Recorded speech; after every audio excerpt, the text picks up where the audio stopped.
adalah yang akan kita tampilkan secara live ya, screening film dari Tulak Barat tersebut. Sebelum kita masuk ke ruang temu diskusi tentunya. Betul sekali. Jadi kami untuk sampai untuk seluruh pengunjung Sako, silakan langsung menuju ke Creator Space. Iya, silakan langsung menuju ke sumber suara kita ya. Betul Karena sekali. sebentar lagi screening film akan diputar dan tentunya kita juga akan ada diskusi pastinya bersama narasumber kita dan juga dipandu oleh moderator. Betul sekali. Jadi kami ingatkan untuk teman-teman semuanya silakan menempati ruang yang sudah Silakan ada. bagi pengunjung. Masih ada ruang kosong di depan. Iya. Silakan bagi yang dia di itu masuk aja Kak. Abang semuanya masuk aja. Yang masih berdiri silakan mengambil posisinya masing-masing ya, langsung Dia mereka sasaran din. Nyo nama ubi ko nama lagun kami semua selalu masuk. Kalau bahasa selalu masuk. Tidak koko paminta kami kepada Tuhan. Tuhanlah kami tahu. Kami sebagai selalu masuk. Kalau tidak ada yang bu ya pigo mungkin ada ide itu. Itu sebagai selalu masuk awak.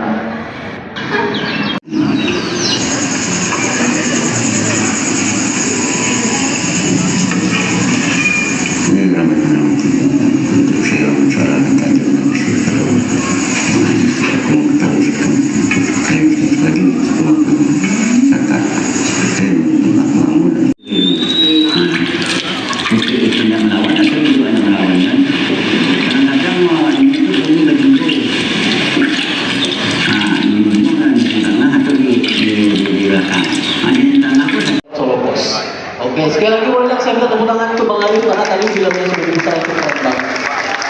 Oke, narasumber kedua itu saya panggilkan ini anak muda yang sudah menjadi pembuat film, kreator film.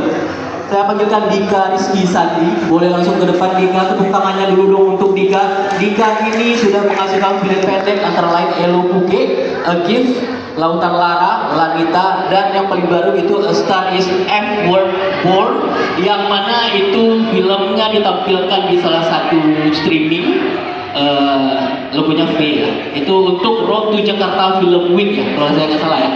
Ya oke. Jadi ada seorang penulis yang baru bulan kemarin kayaknya tergabung di salah satu wadah jurnalis ya. Ini ada Bang Fatris MF. Boleh tepuk tangannya untuk Bang Fatris MF. Bang Fatris ini sejak 2010 sudah bekerja sebagai jurnalis lepas dan spesialis penulis perjalanan. Karyanya diterbitkan di media nasional bahkan internasional seperti Nat Geo Indonesia, majalah. Yang saya lihat film ini nggak bisa lepas dari namanya si relasi dalam artian pertemanan dalam hal sutradara dengan produser atau background story-nya. Nah, menurut kita nih, gimana nih caranya? Apakah film di industri, kita bicara industri nih, di industrinya film budaya ini bisa besarkah? Apakah punya kolamkah?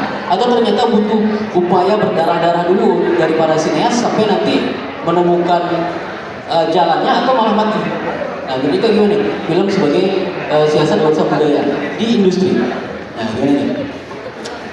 dari kacamata aku budaya itu sebenarnya banyak orang yang sangat pengen nonton gitu, kayak mungkin kita bisa melihat Yowis Band yang mengangkat film band gitu, dan dia menariknya adalah dia menggunakan bahasa Jawa gitu.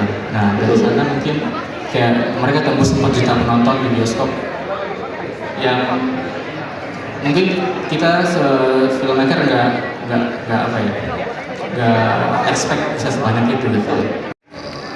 Setelah kita nonton film tadi, saya kira saya tidak mau membahas terlalu jauh ya tentang bagaimana industri film, bagaimana teknis perfilman, apalagi perfilman Sumatera Barat gitu.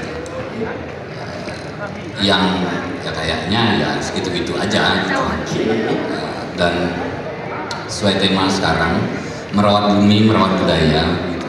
Nah dari awal MC udah bilang tadi, setelah menonton film tadi, selayaknya kita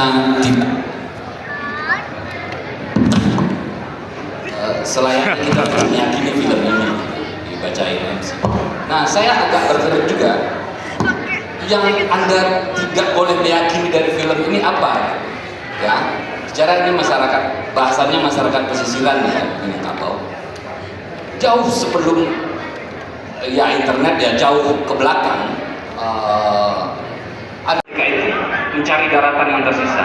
Ternyata perahu itu adalah, setelah kita cari-cari, perahu itu adalah sudah ada di Nusantara 5.000 tahun sebelum Yesus Kristus lahir. Maksudnya 5.000 tahun sebelum Masehi, ya yang dikenal ya. Nanti saya dicap. Oke. Nah, artinya sebelum kita dibentuk oleh agama budaya penanam. Kalau kata Dika tadi bagaimana budaya budaya dimajukan, dibawa ke dalam film, saya kira ini sudah akar kultural yang dibawa. Gitu. Kenapa? Ini akar kultural yang bahkan di zaman ini masih ada orang yang meyakini hal itu. Soalnya ada beberapa filsuf dan peneliti handal itu meramalkan orang akan kembali lagi menganggap apapun itu memiliki roh. Sementara kita yang nanggung di sini ya kuliah di UNAN, di UNP yang nggak jelas, duduk berdiri baca kitab yang nggak jelas gitu. Ya hanya pergi ke kanan nanggung, ke belakang ritual tidak tahu, dikit-dikit sirik. Ya saya kira itu gitu. Nah. Mereka menganggap apa yang mereka pakai itu punya roh. Ya, roh bukan dalam artian ya, kalian bisa cari di Google apa itu roh gitu. Ya. Makanya hal yang mengejutkan adalah di tahun 15-an, 15 sekian, ketika orang Eropa baru berlayar mencari rempah ke Nusantara, sesampai di arah sananya, arah selatannya Christmas apa ya, masih Samudra India, berarti sana ya, sana. Kalau nggak tahu mata angin ya sana berarti. Ya generasi Z kan nggak tahu mata angin selain Google Map. Oke. Nah, ketemu dua orang nelayan, ya. Orang ini saya susah membedakan orang Portugis apa Spanyol. Ketemu nelayan itu dan dia bertanya, kalian sudah berapa lama berlayar? Sudah 2 bulan katanya. Orang dari Eropa ini bertanya lagi, kami baru 2 minggu, kenapa kulit kami sudah mengelupas dan dipenuhi oleh kurok, apa sih bahasa Indonesia kurok gitu, agak susah. Kudis bukan kurok, itu agak beda. Bagi generasi sekarang. Kenapa? Karena kata itu sudah banyak kata-kata kurang ajar yang menghantam kata itu. Pertama sirik, kedua kolot, ketiga apalagi.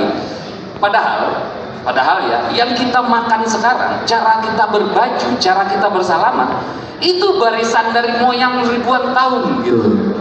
Termasuk cara Anda bikin rendang, bikin lape, iya seperti itu. Apakah Anda serta-merta bisa bikin TikTok saja? Tentu tidak. Iya. Kembali lagi kalau saya kutip perbincangan MC tadi, haruskah kita meyakini hal begini? Oke, begini, saya agak mundur ke belakang dikit. Ya, generasi apa namanya generasi sekarang? Gen Z. Gen Z ya terserah lah apanya gitu. Pastinya generasi yang banyak tidak harus dijaga. Iya, bahwa hutan, bahwa apapun itu lebih rendah dari manusia. Sekarang kesetaraan kita baru kesetaraan antara perempuan dan laki-laki gitu. Yang jauh-jauh sudah setara sih, apalagi di Minangkabau gitu. Itu masih bisa dipertengkarkan lagi, tapi sampai sana aja lah dulu biar TikTokan nanti keluar panjang. Kita kan bahasan filmnya lebih pendek daripada bahasan kita. Ya kira-kira gitu. Demikian dulu gitu. Oke, siap, terima kasih, tepuk tangan dulu dong untuk Bang Patris dong. Ini jauh sekali sampai ke tahun 15 bahasannya. Untuk teman-teman yang belum tahu, Bang Patris juga bisa dibilang ahli sejarah, nggak boleh ya Bang? Enggak ya? Jika yang saya dengar tadi itu memang secara ekosistem film, kita bicara soal kalau ide, kalau konsep, kalau penulisan, Sumatera Barat punya semua. Saya yakin teman-teman juga sudah nonton film-film lokal, mungkin sudah kenal juga ada beberapa pemain atau beberapa sutradara yang memang idealis dengan konsep Minangkabau. Nah, cuma pertanyaan kita bersama, bagaimana sih membangun lini antar lini gitu ya, supaya bisa ini film ini juga ikut nih, minimal ditonton dulu lah sama masyarakat kitanya dulu. Nah itu dulu sih. Dan terus yang saya highlight dari Bang Fatris, ya apa tadi ya? Ya, kalau dari Bang Fatris mungkin sejarah bahwa kita bicara soal bagaimana budaya itu bicara dengan ada koordinasi dengan banyak hal. Seperti kita bicara kalau di film ini ada laut, ada kapal dari kayu, dari pohon juga punya roh yang mana itu juga harusnya kita juga saling percaya gitu. Kalau sebelum pohon itu misalnya tidak didoakan atau tidak diminta dia untuk dipotong, ya nanti siapa tahu kapalnya bisa bocor tengah.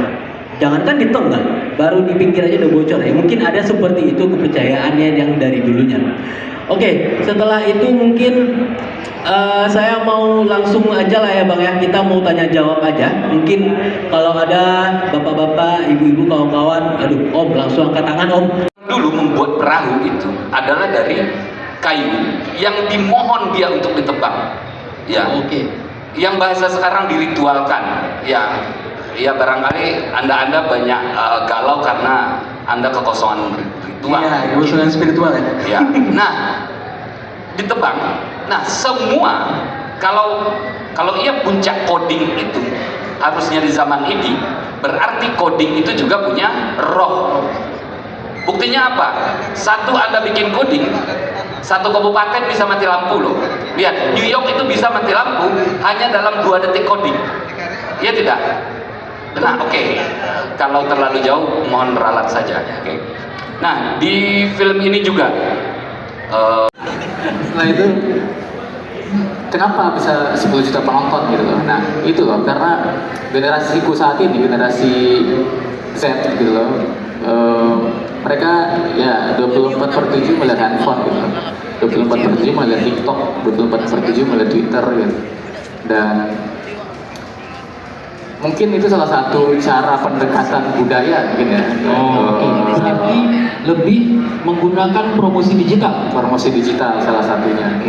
Agar memang menjawab pertanyaan 1 dan 2, mendekatkan kepada yang lebih muda. Jadi budayanya bisa dekat dengan yang lebih muda dan merubah mindset kuno tadi. Gimana menurut Ika? Gitu ya? Ya gitu. Ya. Mungkin seperti itu, kayak cara promosi mungkin udah jauh lebih berbeda gitu dari zaman dahulu gitu. Kayak petualangan Sherina 2 pun yang kemarin ya dengan apa sih ya seperti itu caranya. Mereka bikin festival mereka bikin pementasan teaternya juga gitu. Dan kayaknya seperti itu loh, anak-anak generasi sekarang ini harus harus viral dulu gitu, harus tren dulu gitu, harus kayaknya kalau aku nggak nonton aku nggak keren gitu. FOMO menghadirkan rasa FOMO ya, menghadirkan rasa nah, dan ya itu menguntungkan produser. Iya betul lah. Oke, pertanyaan terakhir, Tika jawab nih yang itu. Munculkan atau menggaungkan kembali kebudayaan Indonesia atau katakanlah Minangkabau tadi. Terus apakah ini hanya seremonial atau ada kegiatan mereka atau ada kelanjutannya? Kalau dari saya sih seharusnya ada kelanjutannya. Ini dia. Seharusnya ya meski begitu ya konsen, kita kembali ke konsen lebih. Kalaupun pemerintah ataupun komunitas ataupun mereka memiliki konsen, ya mungkin saja konsennya tahun sekarang untuk seremonial untuk memperlihatkan lah gitu. Ya tapi itu kan kalau lebih dalam mungkin kawan-kawan panitia atau kawan-kawan yang terlibat langsung yang bisa menjawabnya. Kalau dari pandangan saya sih begitu. Ini hanya semacam upaya. Tapi saya berharap ada kelanjutannya. Betul, jadi maksudnya ini anggaplah ini langkah awal. Siapa tahu setelah ini nih bakal ada pemutaran lagi, screening lagi film-film lokal. Begitu seperti itu. Dan apalagi ada apa pemuda ini? Di mana mereka? Kalau mau di posisi piaman, dah kepada yang baru. Mudah-mudahan beria mbak di posisi. Jadilah Minangkabau menuju kebenaran seperti dulu. Bukan seperti dulu alamnya begini, dia rohnya kembali. Betul sekali pada adik saya berbicara Sasalo itu saja. Dia bikin perahu yang terletak di lautan, satu perahu entah kemana mendapat, di mana diturunkan manusia itu. Paling zaman Nabi saja. Jadi kembalilah ke jalan yang benar. kuncinya bagi saya berjalan. Memang saya senang dengan film sama Teguh Karya. Saya di tim dulu di Ancol. Menangislah Teguh karena sinetron telah berjalan. Sama-sama lekomong semua jadi tim. Waktu saya di Ancol, saya memilih hidup saya seorang pelukis tidak berhenti. Karena mampu saya, karena aku jam gaji suatu pendana di negara Republik Indonesia. Kebenaran itu adalah di jiwamu sendiri, bukan pada orang. Berlayarlah engkau, berdamparlah engkau berlayar dari pulau Allah, berlayar bersama Allah, kembalilah kedua cinta indah kematian. Itulah perahu yang bertolak satu, di mana menambah. Cukup sekian.